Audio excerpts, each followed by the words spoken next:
ஜெஃப்னாகளது நேயர்களுக்கு வணக்கம். இன்றைய நாளில் பேசுபொருளான முக்கிய விடயங்களை பற்றி தான் இன்றைய நிழல் நிகழ்ச்சியிலே பார்க்கவிருக்கின்றோம். அந்த வகையிலே தையிட்டி காணி அளவீட்டு முயற்சி இரண்டாவது தடவையாக இன்றைய தினம் நிறுத்தப்பட்டிருக்கின்றது. அர்ஜுனா ராமநாதன் விளக்கமறியலில் வைக்கப்பட்டிருக்கின்றார். செம்மணி மனித புதைகுழி அகழ்வு பணிகள் மீளவும் ஆரம்பிக்கப்பட்டிருக்கின்றன போன்ற விடயங்களை பற்றித்தான் இன்றைய நிழல் நிகழ்ச்சியிலே பார்க்கவிருக்கின்றோம். முதலாவதாக தையிட்டி திஸ்ஸவிகாரை அமைந்துள்ள காணிகளை மக்களுக்கு வழங்குவதற்கான ஒரு முன்னேற்பாடாக காணிகளை அளவீடு செய்வதற்கான முயற்சி முன்னெடுக்கப்பட்டிருந்தது. குறிப்பாக தேசிய மக்கள் சக்தியினுடைய அரசாங்கம் சார்ந்த கடற்றொழில் அமைச்சர் ராமலிங்கம் சந்திரசேகர் மற்றும் யாழ்ப்பாண மாவட்ட செயலாளர் மருதலிங்கம் பிரதீபன் ஆகியோரின் முயற்சியில் குறித்த பணிகள் முன்னெடுக்கப்பட்டிருந்தன. குறிப்பாக கடந்த 17ஆம் திகதி அந்த அளவீட்டு முயற்சிகள் எடுக்கப்பட்டிருந்த போதும் கூட புத்த சாசன அமைச்சினுடைய செயலாளர் இறுதி நேரத்தில்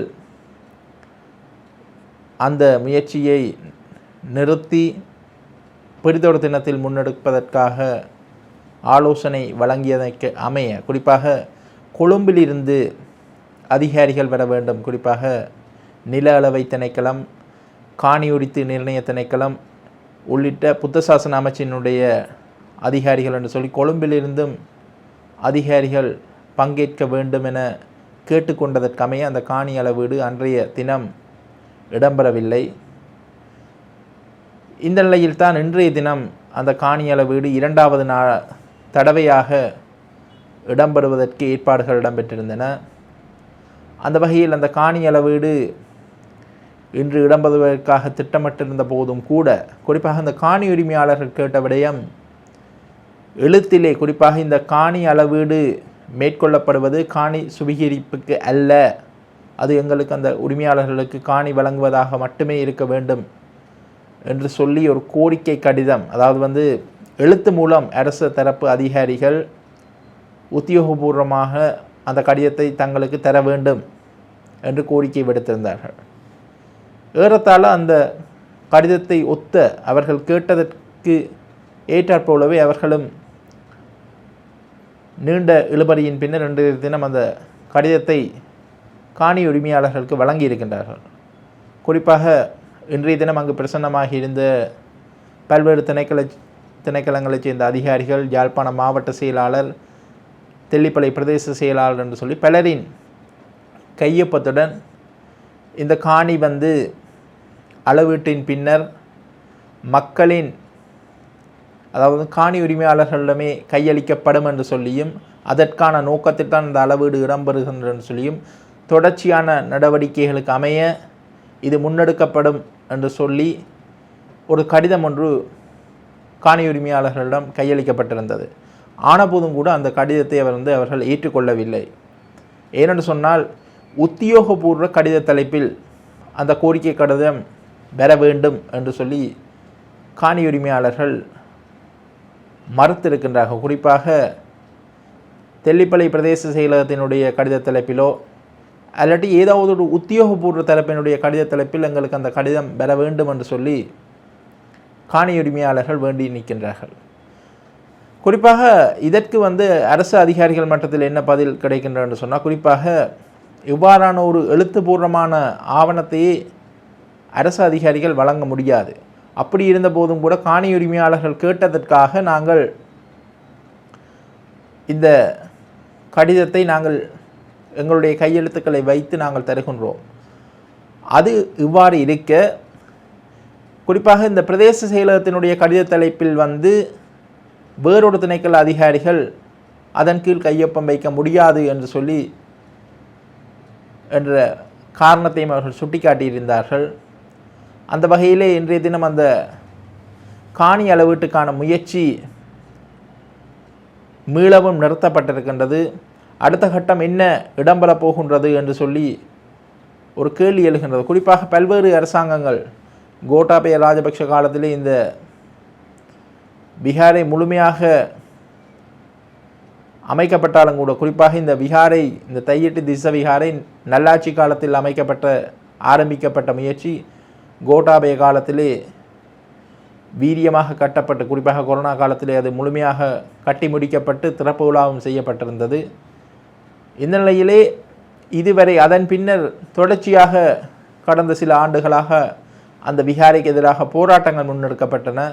எந்த அரசாங்கமும் செய்யாத வேலை தற்போதைய தேசிய மக்கள் சக்தி அரசாங்கம் ஒரு முன்னகர்வை எடுத்த போதும் கூட அந்த முன்னகர்விலே, அந்த முயற்சியிலே காணி உரிமையாளர்கள் சந்தேகங்களை எழுப்பியிருக்கின்றார்கள். அந்த வகையிலே அதிகாரிகள் மட்டத்திலே முடிந்த வரைக்கும் இன்றைய தினம் அந்த எழுத்திலே அந்த கடிதத்தை வழங்கியிருந்த போதும் கூட அதிலும் தற்போது காணி உரிமையாளர்கள் குறைபிடித்து அந்த கடித தலைப்பில் வேண்டும் என்று சொல்லி கூறியிருக்கின்றார்கள். பார்ப்போம் அந்த வகையிலே இனி அந்த கடித தலைப்பிலே அவர்களுக்கு வழங்கப்படுமா அல்லது அது சாத்தியமா என்பது மிகப்பெரிய கேள்வி. இது எவ்வாறு இருந்த போதும் கூட இந்த காணி அளவீடு இடைநிறுத்தப்பட்ட பின்னர் கருத்து தெரிவித்த யாழ்ப்பாண மாவட்ட செயலாளர் மருதலிங்கம் பிரதீபன், குறிப்பாக இன்று இடம்பெற்ற விடயங்கள் சம்பந்தமான அறிக்கைகள், குறிப்பாக இந்த புத்தசாசன அமைச்சு மற்றும் இது தொடர்பாக அந்த தையிட்டி திஸ்ஸ விகாரி தொடர்பாக நியமிக்கப்பட்ட அந்த குழுவுக்கு அறிவிக்கப்படும் என்று சொல்லியும் அதன் பின்னர் அடுத்த கட்ட நடவடிக்கைகள் எடுக்கப்படும் என்று சொல்லி தெரிவித்திருக்கின்றார்கள். அந்த வகையிலே நீண்ட காலமாக தற்போது இந்த தையிட்டி விகாரை பிரச்சனை இடம்பெற்று வருகின்ற நிலையில் அதற்கான ஒரு சுமூகமான ஒரு தீர்வை எட்டுவதற்கான முயற்சி எடுக்கப்பட்டுள்ள நிலையிலே அந்த முயற்சி இன்றைய தினம் மீளவும் இடைநிறுத்தப்பட்டிருக்கின்றது. அந்த வகையிலே இந்த விடயத்தில் காணி உரிமையாளர்களின் பின்னணியிலே வேறு ஏதாவது அரசியல் நோக்கங்கள் இருக்குமா என்று சொல்லியும் பலரும் பலவிதமான சந்தேகங்களை எழுப்பி வருகின்றார்கள். அந்த வகையிலே இந்த விடயத்தில் அடுத்தது என்ன நடைபெறப் போகின்றது என்பது மிகப்பெரிய ஒரு கேள்வியாகவே இருக்கின்றது. தொடர்ச்சியாக இந்த பிரச்சனை நகர்ந்து செல்ல போகின்றதா அல்லது ஒரு முடிவு எட்டப்படுமா என்று சொல்லி பொறுத்திருந்தே பார்க்க வேண்டியுள்ளது. என்னுடைய தனியாருடைய காணிகளை அளவீடு செய்வதற்கான முயற்சி மேற்கொள்ளப்பட்டிருந்தது. அப்பொழுது காணி உரிமையாளர்களால் காணி உரிமையாளருக்கு வழங்குவதென ஒரு சொற்பதம் இருக்க வேண்டும் என கேட்டபோது அந்த சொற்பதத்தை உள்ளடக்கி கமிட்டியில் 7 பேர் உள்ளடக்கியதாக கையெழுத்துகள் வைக்கப்பட்டு அந்த கடிதங்கள் வழங்கப்பட்டிருந்தன. ஆனாலும் அது லெட்டேரில் வேண்டும் என கூறப்பட்டதன் காரணமாக இல்லை, ஒரு திணைக்களத்தினுடைய லெட்டேரில் பல்வேறுபட்ட ஆட்கள் கையெழுத்து வைக்க முடியும். அந்த திணைக்கள தலைவர் தான் கையெழுத்து வைக்க முடியும், இல்லை அந்த திணைக்களத்தை சேர்ந்தவர் மட்டும்தான் கையெழுத்து வைக்க முடியும். இவ்வாறான சிறு பிள்ளைத்தனமான செயற்பாடுகள் மூலம் இன்றைய அளவீடுகளை தடுத்து நிறுத்தப்பட்டிருக்கிறது. உண்மையில் இந்த பிரச்சனை தீர்க்கப்பட வேண்டும் என்ற விருப்பம் இருந்திருந்தால் இந்த நில அளவீடுகின்ற ஒத்துழைத்திருக்க வேண்டும். ஆனால் நாங்கள் எங்களுடைய பிரதேச சபையின் எல்லையிலிருந்து காட்டப்பட வேண்டும் என்று கேட்டதற்காக எங்களுடைய பவானி வீதியான எல்லை காட்டப்பட்டும் அந்த வீதியினுடைய எல்லைப்புறத்தில் உள்ள ஒரு காணியினுடைய உரிமையாளரும் தன்னுடைய காணியை காட்டியிருந்தார். ஆனால் இந்த பிரச்சனை நீண்ட காலமாக இழுத்துச் செல்வதன் மூலம் மக்களுடைய காணிகளை விடுவிக்க முடியாத ஒரு சூழ்நிலை ஏற்படுகின்ற நிலைமை தான் அவகாரமான ஏற்பட்டிருக்கிறது. ஆகவே நாங்கள் இனி அடுத்த கட்ட நடவடிக்கை எவ்வாறு செய்வது என்பதை சிந்திக்க வேண்டிய தேவைப்பாடு எழுந்துள்ளது. என்னென்றால் இது நான் நினைக்கிறது இன்னொரு அரசியல் கட்சிகளின் அழுத்தங்கள் இவர்கள் மீது பிரயோகிக்கப்படுகின்றன. குறிப்பாக இன்றைக்கு இந்த காணி அளவீடு செய்ய வேண்டும் என அளவீடு செய்ய வேண்டாம் என கஜேந்திரகுமார் பொன்னம்பலம் ஒரு கடிதத்தை அனுப்பியதன் மூலம் ஆரம்பத்திலிருந்து காணி அளவீடுகளுக்கு இவர்கள் சரியாக இருந்தார்கள். ஆனால் இன்றைக்கு சகல உத்தியோகத்தர்களும் இதை செய்து ஒரு வழங்குவதற்கான ஒரு முயற்சி மேற்கொண்டிருந்தார்கள். ஆனால் இதற்கு அந்த காணி உரிமையாளர்கள் அரைவாசிக்கு மேற்பட்டோர் விருப்பம் இருந்தாலும் ஒன்றிணைந்து தாங்கள் இருக்க வேண்டும் என்ற அந்த தேவைப்பாட்டின் அடிப்படையில் அவர்கள் அந்த செயற்பாட்டுக்கு இடம் கொடுக்காமல் சென்றிருக்கின்றார்கள். ஒரு மனவருத்தத்தக்க செயல், ஒரு விடுவிக்கக்கூடிய சந்தர்ப்பம் இருந்தும் அதை விடுவிக்க முடியாமல் போனது. எங்களுக்கு வழங்கப்பட்ட தகவல்கள் பூரணமாக இல்லை. தகவலுக்கு மீறி இதுக்குள்ள காணிக்காரரை விட தகவலுக்கு மீறி சில நிறுவனங்களும் சில நபர்களும் நின்றது எங்களை குழப்பத்துக்குள்ள உள்ளாக்கினது. 2 தரப்புமே ஒரு விதத்தில் ஒரு இணக்கத்துக்கு போனால் தான் இந்த விடயத்தில் ஒரு முடிவுக்கு வரலாம் என்ற நிலை இருக்கிற நிலையில் நீங்கள் இதில் பின்னிக்கிறதுக்கு வேறு ஏதாவது காரணம் ஒரு எழுத்து மூல உத்தரவாதம் தராமல் அதை எதுவும் செய்யலாம் சட்ட ரீதியாக. எங்களுக்கு மேலதிகமான எதையும் நம்பிக்கை இல்லை. எழுத்துமுறமான இது இல்லாமல் நாங்கள் எதையும் நம்பக்கூடாது. அரசு கட்டமைப்புகளை நீங்கள் இப்படி நம்பிக்கை இல்லைன்னு சொல்லுடைய அடுத்த கட்டமாக நீதிமன்றத்தை நாடி இதுக்குரிய ஊடகாணி தான் இதுக்குரிய நடவடிக்கைகளை நீங்கள் மேற்கொள்ள வழக்கு தாக்கல் செய்வதற்கு நடவடிக்கை இருக்கு. வழக்கு தாக்கல் செய்கிற என்றால் நீங்கள் உங்களை எல்லாருக்கும் ஒன்றை புரிஞ்சு கொள்ளணும். கட்டிடம் சரியா யார்கிட்ட இருக்குதோ அவர் தான் வழக்கு தாக்கல் செய்யலாம். 17 உரிமையாளர்கள் கட்டடம் அல்லாத காணி இருக்கிற உரிமையாளர்கள் என்ன வழக்கு தாக்கல் செய்யறதுக்கு பின்னாடி யார்கிட்ட காணிக்கை இருக்காண்டு அளவீடு செய்தால் தான் தெரியும். சரியா, நாங்கள் சட்டத்திறனிகளை அணுகின பொழுது யார்கிட்ட காணிக்கை இருக்காண்டு அளவீடு செய்தால் தான் தெரியும். இதுக்கு முதலாவதாக வழக்கு போட வேண்டியது அனுமதியற்ற கட்டிடத்துக்காக பிரதேச சபை ஏகமனதாக தீர்மானம் எடுத்தும் இந்த நிமிஷம் பெற ஏகமனதாக தீர்மானம் எடுக்கப்பட்டாச்சு. பிரதேச சபை செயலாளர் அந்த வழக்கை போட்டிருக்கணும். இன்ற வரை அந்த வழக்கு போடப்படையில. அந்த கட்டமைப்பு நீங்க நம்பிக்கை இல்லை இழுவரி என்று சொல்றீங்க. நீங்களா இதுக்கு தனிநபர் வழக்கு போடுறது வழக்கு போட்டால் நாங்கள் தொடர்ச்சியாக இதில் வேற இல்லாத உண்டு. வழக்கு போட்டால் நாங்கள் இதில் வரக்கூடாது, குழப்பக்கூடாது. இது அரச இயந்திரமும் இப்போ எப்படி இது உலகாலம் பாதுகாக்கப்படுற அந்த இயந்திரம் வந்து இதை மறைமுகமாக இன்னும் கட்டிடங்களை வளர்த்து கொண்டு போகும். இந்த பிரச்சனைக்கான தீர்வா நீங்கள் என்னத்தை கருதுறீங்க? தீர்வு இந்த அரசாங்கம் கொடுக்கும். நாங்கள் இப்போவும் சொல்கிறோம், சட்டத்தின் ஆட்சி என்று தான் இந்த அரசாங்கம் வந்தது. சுயாதீன நீதித்துறை என்று வந்தது. இப்போ ஜனாதிபதிக்கு தெரியும் படிவான். ஒரு முறை ஜனாதிபதி சந்தேகத்தை எழுப்பினவர், போராடுறார் மக்களுக்கு இருக்காண்டு. இப்போ அதையே எல்லாம் தெளிவாக சொல்லி இருக்கணும். கொழும்புல இருந்து வந்து காணியாளர் வந்து இங்கேங்கிற காணி உறுதிகளை கச்சேரியில் செக் பண்ணி மக்கள்கிட்ட காணி என்று ஒத்துக்கொண்டு போயிருக்கணுமா. அப்போ அரசாங்கம் கட்டாயம் இதுக்கு ஒரு தீர்வெடுக்கத்தானே வேணும். மக்களின் காணி மக்களுக்கு நேற்று வேற ஒவ்வொரு இதிலையும் சொல்லுகிற ஜனாதிபதியும் அந்த அமைச்சரவையும் எங்களுக்கு நாங்கள் கொழும்பில் சென்ற போது புத்த சாசன அமைச்சர் தெளிவாக இந்த வேற பதியப்பட இல்லை, எல்லாம் செக் பண்ணி சொன்னவர். இந்த வேற பதியப்பட இல்லை, காணி உங்களுடைய என்று நிரூபிக்கிற பட்சத்தில் உங்களுக்கு அந்த காணிகள் கிடைக்கும்னு தெளிவாக சொன்னவர். அந்த புத்த சாசன அமைச்சரும் அவரை நாங்கள் நம்புகிறோம். அதை அடிப்படையில் எனக்கு தனிப்பட்ட ரீதியில் நம்பிக்கை இருக்குது. அவரை மாதிரி ஒரு குழுவில் உறுப்பினர் நிச்சயமாக அவர் தீர்வு கொடுப்பினோம். எழுத்து மூலம் கொடுக்க இல்லைன்றது என்னதுக்கு நான் கட்டாயம் அங்கே கேட்கப்படும். நீங்கள் தானே வந்த நீங்கள் எழுத்து மூலம் பண்ணுறது கேட்கப்படணும். ஒரு அமைச்சரவை அந்த குழு பெருமதியான குழு வந்தால் அது கேட்கப்பட்டு அவர் கேட்டு நியாயமான இதை கொடுக்கட்டும், தீர்வு கொடுக்கணும். மக்களுக்கு தீர்வு கொடுக்காட்டி இந்த அரசாங்கம் கொடுத்து கொண்டு வருது என்று நம்புகிறோம். கொடுக்காட்டி அதுக்குரியது எல்லாம் நடக்கும்.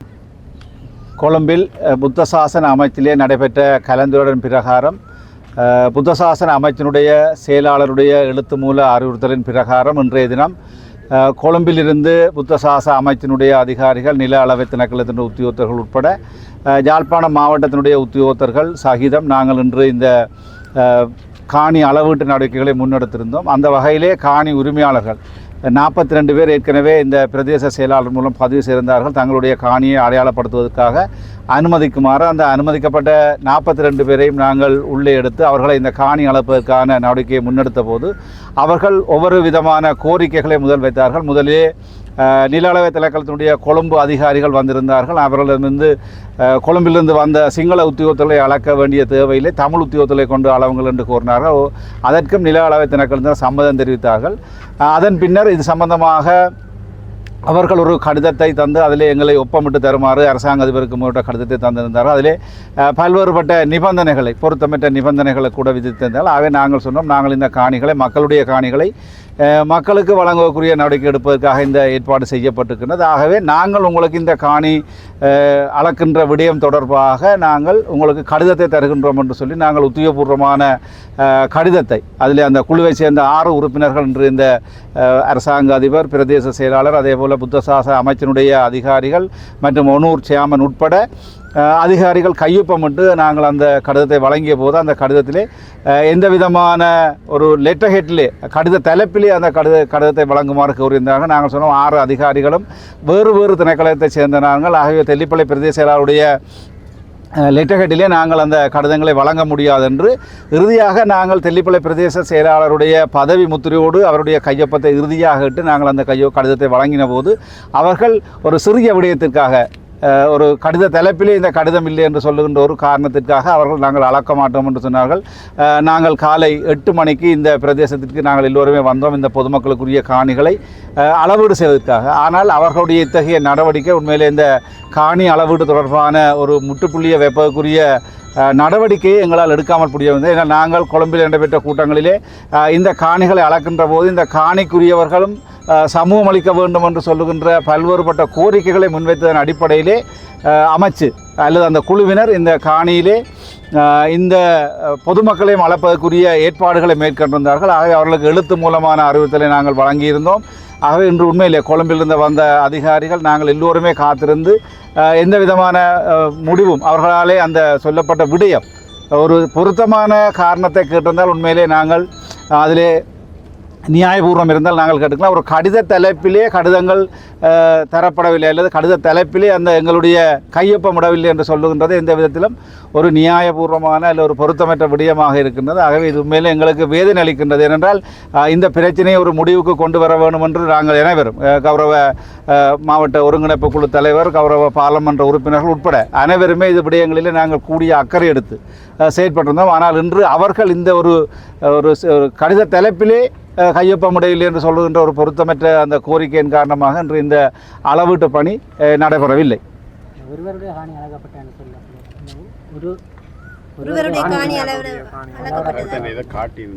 அவர் தன்னுடைய 2-3 எல்லைகளை மட்டும் காட்டியிருந்தார், முழுமையாக காட்டவில்லை.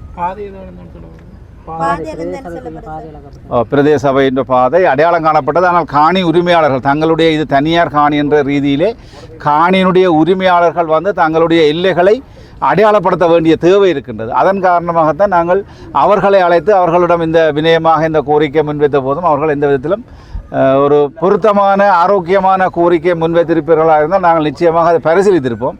ஆகவே வேறு திணைக்களைச் சேர்ந்த அதிகாரிகள் ஒரு பிரதேச செயலகத்தினுடைய கடித தலைப்பிலே கையெழுத்து வந்தது பொருத்தமற்ற ஒரு விடயம். அடுத்த கட்டமாக நாங்கள் இந்த விடயங்களை இன்று அறிக்கையாக அந்த கொழும்பிலிருந்து வந்த அதிகாரிகள் எங்களுடைய கையொப்பத்தோடு எடுத்து சென்றிருக்கிறார்கள். ஆகவே இந்த குழு அடுத்த கூட்டத்தை கூடி அதுக்குரிய தீர்மானத்தை எடுக்கும். சரியா? ரைட். இன்றைய தினம் இந்த தையிட்டி விகாரை அமைந்துள்ள பொதுமக்களின் காணிகளை பொதுமக்களுக்கு கையளிப்பதற்காக நாங்கள் இன்று அவர்களுக்குரிய காணிகளை அடையாளம் செய்து அளந்து அவர்களுக்கு கொடுப்பதற்கான நடவடிக்கைகளுக்காக இன்று காலை 8 மணியிலிருந்து அரசு அதிகாரிகள், அரசு அதிபர் மற்றும் தெல்லிப்பளை பிரதேச செயலாளர் உட்பட கொழும்பிலிருந்து வந்திருந்த நில அளவை திணைக்கள அதிகாரிகள் மற்ற தொல்லியல் பொருள் திணைக்கள அதிகாரிகள் அனைவருமே இன்று வந்திருந்தோம். ஏனெனில் இந்த விகாரையானது எங்களுக்கு தெரியாத காலத்தில் எமது அரசாங்கத்துக்கு முன்பாகவே இந்த விகாரை அமைக்கப்பட்டிருந்தது. ஆனால் நாங்கள் இந்த விகாரை வந்து பொதுமக்களுக்கு சொந்தமான காணியிலே அமைக்கப்பட்டிருக்கின்றது குறிப்பிட்டதன் பேரில் அந்த காணிகளை மக்களுக்கு வழங்க வேண்டும் என்ற ஒரே நோக்கத்துக்காக இன்றைய தினம் நாங்கள் ஒரு முயற்சியை எடுத்திருந்தோம். ஆனால் அந்த முயற்சிக்கு காணி உரிமையாளர்கள் பல்வேறு அழுத்தங்களை எங்களுக்கு கொடுத்து கொண்டிருந்தார்கள். முதலில் கடிதங்கள்லாம் கேட்டார்கள். நாங்கள் இந்த கடிதங்கள் எல்லாத்தையும் அவர்கள் கேட்ட மாதிரியே எழுதியெல்லாம் கொடுத்திருந்தோம். அதுக்கு பிறகு அவர்கள் சொன்னார்கள் அதெல்லாம் லெட்டர் ஹெட்டில் தர வேண்டும் என்றார்கள். எங்கள் மீது நம்பிக்கை இல்லை என்றார்கள். நாங்கள் எல்லாத்தையும் சொல்லி உங்களுக்காகத்தான் நாங்கள் போராடி எல்லா அதிகாரிகளோடும் கதைத்து உள்ளுக்கு இருந்த பௌத்த துறவிகளோடும் இதை பற்றி கதைத்து நாங்கள் ஒரு முடிவுக்கு வந்து அளக்க தொடங்கும் பொழுது கடிதத்தை தங்களுக்கு தர வேண்டிய அந்த கடிதத்தை உங்களுக்கு அந்த கடிதத்தின் கொப்பி நாங்கள் உங்களுக்கு தாரோம், நீங்கள் அதை பார்வையிடலாம். அவர் சொல்கிறார் அதை வந்து தாங்கள் லெட்டர் ஹெட்டில் போட்டு தந்தால் தான் தாங்கள் அக்செப்ட் பண்ணோம் என்று சொல்லியிருக்கிறார்கள். எனவே இந்த முயற்சி இன்றைக்கு எங்களுக்கு இதாவது தோல்வி ஆகிட்டது. ஏனென்றால் அந்த காணி உரிமையாளர்களின் ஒத்துழைப்பு இன்மையால் இந்த முயற்சி வந்து இன்றைய தோல்வியாகிவிட்டது. எனவே இது தொடர்பில் நாங்கள் இனி அடுத்த நடவடிக்கை தான் போகணும். இனி பொதுமக்கள் அவை தான் காணி உரிமையாளர்கள் இனி அடுத்த நடவடிக்கை எடுக்க வேண்டி இருக்கும். இரண்டாவதாக யாழ்ப்பாண மாவட்ட சுயேட்சை பாராளுமன்ற உறுப்பினர் ராமநாதன் அர்ச்சுனா நேற்றைய தினம் இளவாலை போலீசாரால் கைது செய்யப்பட்டு மெல்லாகம் நீதவான் நீதிமன்றத்தில் முற்படுத்தப்பட்டு விளக்கமறியலில் வைக்கப்பட்டிருக்கின்றார். குறிப்பாக ராமநாதன் அர்ச்சுனாக்கு சொந்தமானது என்று சொல்லி தெரிவிக்கப்படுகின்ற ஒரு காணி ஒன்றை மையப்படுத்தித்தான் இந்த பிரச்சனை உருவாகி இருக்கின்றது. குறிப்பாக அந்த காணிக்கு 2 தரப்புகள் உரிமை கோருவதாக தெரிவிக்கப்படுகின்றது. இந்த நிலையிலே அந்த காணியிலே நேற்றைய தினம் குறிப்பாக சில தினங்களுக்கு முன்னர் அந்த காணியிலே துப்புரவு பணியில் ஈடுபட்டிருந்த பாராளுமன்ற உறுப்பினர் ராமநாதன் அர்ச்சுனாவிற்கும் மற்றொரு தரப்புக்கும் இடையிலே ஒரு முரண்பாடு ஏற்பட்டிருக்கின்றது. இந்த முரண்பாடுகள் தொடர்பான காணொளிகளும் சமூக வலைத்தளங்களில் வைரலாகி இருந்தமையை நீங்கள் பார்த்திருப்பீர்கள். இந்த நிலையில்தான் ராமநாதன் அர்ச்சுனா தன்வசம் இருந்த கைத்துப்பாக்கியை எடுத்து வைத்து கொண்டு முரண்படுகின்ற காட்சிகளும் வெளியாகி பரபரப்பை கிளப்பியிருந்தன.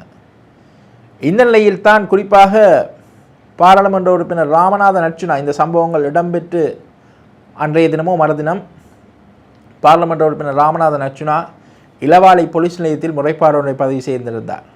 இந்த நிலையில்தான் பாராளுமன்ற உறுப்பினர் ராமநாதன் அர்ச்சுனா மீது கல்வீச்சு தாக்குதல் நடத்தியதாக என்ற குற்றச்சாட்டின் கீழ் பெண் ஒருவர் கைது செய்யப்பட்டு நாளை வரை குறிப்பாக 29ஆம் தேதி வரை விளக்கமறியலில் வைக்கப்பட்டிருக்கின்றார். இந்த நிலையில்தான் இந்த சம்பவம் இடம்பெற்ற அடுத்த நாள் செய்யப்பட்ட முறைப்பாட்டுக்கமைய குறிப்பாக மற்றைய தரப்பினால் செய்யப்பட்ட முறைப்பாட்டுக்கமைய பாராளுமன்ற உறுப்பினர் ராமநாதன் அர்ச்சுனா இளவாலை போலீஸ் நிலையத்துக்கு அழைக்கப்படுகின்றார். அவரிடம் வாக்குமூலம் சேகரிக்கப்படுகின்றது. அதனைத் தொடர்ந்து துப்பாக்கி கட்டளை சட்டத்தின் கீழ் அவர் கைது செய்யப்படுகின்றார். அவர் கைது செய்யப்பட்டு மல்லாகம் நீதவான் நீதிமன்றத்தில் முற்படுத்தப்படுகின்றார். நீதவான் நீதிமன்றத்தில் முன்னெடுக்கப்பட்ட விசாரணைகளை தொடர்ந்து ராமநாதன் அர்ச்சுனா விளக்கமறியலில் வைக்கப்படுகின்றார்.